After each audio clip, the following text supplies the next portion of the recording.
हाँ जी, आज का हमारा कंटेंट रहने वाला है water soluble vitamin vitamin B2। इससे पहले विटामिन B1 और फैट सोल्यूबल विटामिन पर पहले हम डिस्कस कर चुके हैं। तो आज हम डिस्कस करते हैं कि आखिर विटामिन B2 क्या होता है। तो देखिए, विटामिन B2 क्या है? एक वाटर सोल्यूबल विटामिन है। थोड़ा रिवाइज कर लेते हैं कि आखिर विटामिन्स क्या होते हैं। तो विटामिन्स माइक्रो न्यूट्रिएंट्स होते हैं, यानी कि ऐसे केमिकल सब्सटेंस होते हैं। ये केमिकल सब्सटेंस माइक्रो न्यूट्रिएंट्स का मतलब जिनकी हमारी बॉडी को बहुत ही कम जरूरत होती है, लेकिन हमारी बॉडी इनका संश्लेषण या सिंथेसिस नहीं करती। डाइट के थ्रू हम क्या करते हैं, इन विटामिन्स को लेते हैं। माइक्रो है लेकिन बॉडी के लिए बहुत ही ज्यादा इंपॉर्टेंट है, क्योंकि बहुत सारे जो हमारी बॉडी के अंदर रिएक्शंस होती हैं, जो केमिकल रिएक्शंस होती हैं मेटाबॉलिज्म कैटाबॉलिज्म की, उनमें ये क्या करते हैं, इसेंशियल यानी कि बहुत ही इंपॉर्टेंट रोल अदा करते हैं। तो देखते हैं कि विटामिन B2 का क्या काम है। तो विटामिन B2 का यहाँ देखेंगे केमिकल नेम क्या रहने वाला है। केमिकल नेम है इसका राइबोफ्लेविन। राइबोफ्लेविन, राइबोज क्या होता है? राइबोज शुगर होती है। राइबोज ये दो चीजों से मिलकर बना है। राइबोज शुगर और फ्लेविन, इन दोनों का मिक्सचर क्या है? विटामिन B2 है। तो इसका केमिकल नेम पड़ा राइबोज और प्लस किससे? फ्लेविन से। तो दोनों मिलकर क्या बनाया इन्होंने? राइबोफ्लेविन। इसके बाद देखते हैं इसकी एक्टिव फॉर्म, यानी कि राइबोफ्लेविन हमने डाइट के थ्रू ले लिया, डाइट के थ्रू ले लिया, लेकिन इसकी एक्टिव फॉर्म कौन सी रहने वाली है? FMN और FAD। एफ मतलब फ्लेविन, राइबो में से फ्लेविन वर्ड आया, फ्लेविन मोनोन्यूक्लियोटाइड, और second flavin adenine die nucleotide.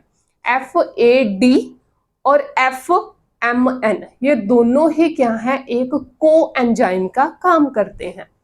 दोनों फॉर्म्स क्या काम करती हैं?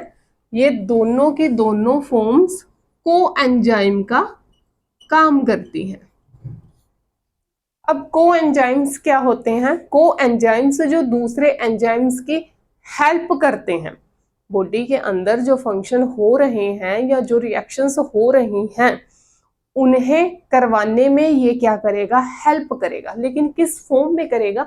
राइबोफ्लेविन फॉर्म में नहीं करेगा। ये कन्वर्ट होगा FMN और FAD, यानी कि फ्लेविन मोनोन्यूक्लियोटाइड और flavin adenine dinucleotide. Flavin adenine dinucleotide और फ्लेविन मोनोन्यूक्लियोटाइड।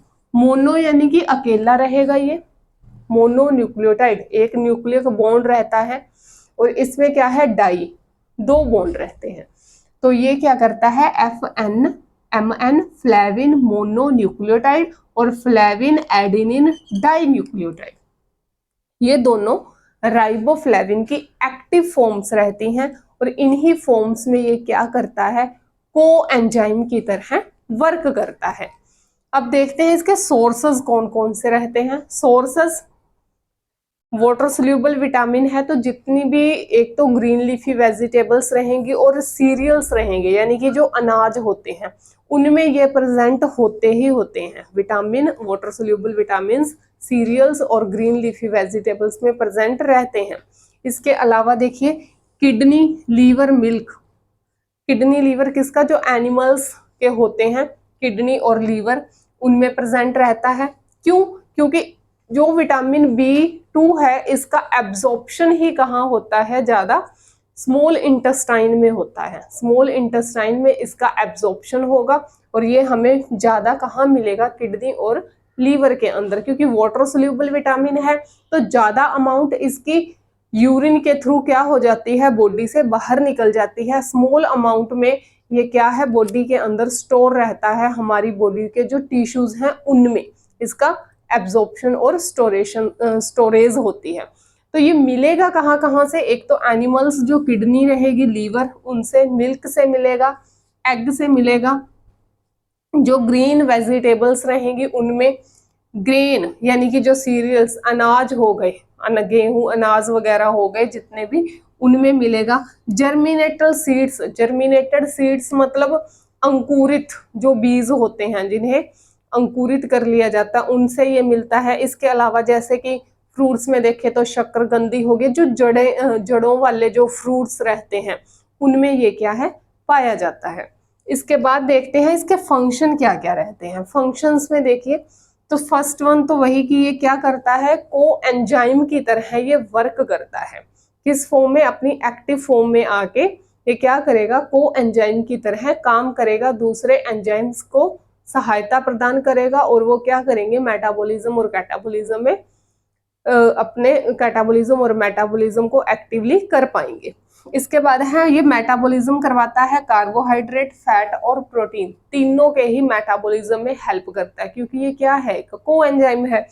इसके बाद एंटीऑक्सीडेंट है ये। एंटीऑक्सीडेंट्स क्या होते हैं, ऐसे सब्सटेंस होते हैं जो क्या करते हैं, जैसे ही बॉडी के अंदर जो रिएक्शंस हो रही हैं, बॉडी के अंदर जो रिएक्शंस हो रही हैं, उन रिएक्शंस की वजह से अगर बॉडी की इंटरनल लेयर यानी कि अंदर वाली जो लेयर्स हैं उनमें अगर कोई डैमेज हो रहा है, तो ये डैमेज नहीं होने देते। तो बॉडी की जो इंटरनल सेल्स रहेंगे, जो इंटरनल्स लाइनिंग रहेगी, वहां अगर कोई भी डैमेज हो रहा है रिएक्शंस की वजह से, तो उन रिएक्शंस को या उस डैमेज को कौन बचाएगा, ये विटामिन B2 बचाता है। तो ये एंटीऑक्सीडेंट का काम करता है। For the proper functioning, proper functioning किस चीज की करवाता है, आई, स्किन और अपने जो हेयर वगैरह है, इन सब की क्या है, प्रॉपर फंक्शनिंग करवाता है। Proper functioning of mucus membrane, वही म्यूकस मेम्ब्रेन यानी कि हमारी बॉडी के जो इंटरनल ऑर्गन है उनकी जो इंटरनल लाइनिंग है, एक तो हो गए अंदर वाले ऑर्गन जैसे कि स्टमक वगैरह, अब स्टमक की भी अंदर वाली जो बिल्कुल लास्ट वाली जो म्यूकस मेम्ब्रेन रहेगी, उनके क्या करवाएगा, ये प्रॉपर मेंटेनेंस प्रोवाइड करवाता है। तो ये थे इसके फंक्शन विटामिन B2 के। अभी देखते हैं कि इसकी डेली रिक्वायरमेंट कितनी होनी चाहिए बॉडी में। तो RDA means recommended daily allowance, ठीक है। तो डेली कितना हो, इन्फेंट के लिए देखते हैं, छोटे बच्चे हैं जो, तो उनमें 0.3 से 0.4 mg पर डे, और जो चिल्ड्रंस हैं 0.5 से 0.9 mg पर डे। इसके बाद अडल्ट्स में 1.0 से 1.7 mg पर डे, अडल्ट्स चाहे वो मैन है या वुमेन है। प्रेगनेंसी या लैक्टेटिंग यानी कि लैक्टेशन के दौरान, ड्यूरिंग ब्रेस्ट फीडिंग और प्रेगनेंसी के दौरान कितनी चाहिए, 1.5 से 2.0 mg पर डे। ये इसकी क्या रहती है, डेली जो अलाउंस है या डेली रिक्वायरमेंट है वो इतनी होनी चाहिए डाइट में। इसके बाद है इसकी डेफिशिएंसी। तो विटामिन B2 की वजह से कौन कौन सी डेफिशिएंसी, जैसे कि इसका नाम है राइबोफ्लेविन। राइबोफ्लेविन क्या है, इसका केमिकल नेम है। तो इसकी वजह से जो डेफिशिएंसी होती है उसे ए राइबोफ्लेविनोसिस बोला जाता है। ए राइबोफ्लेविनोसिस यानी कि राइबोफ्लेविन की कमी से, ए मतलब एब्सेंस किस चीज की, राइबोफ्लेविन की।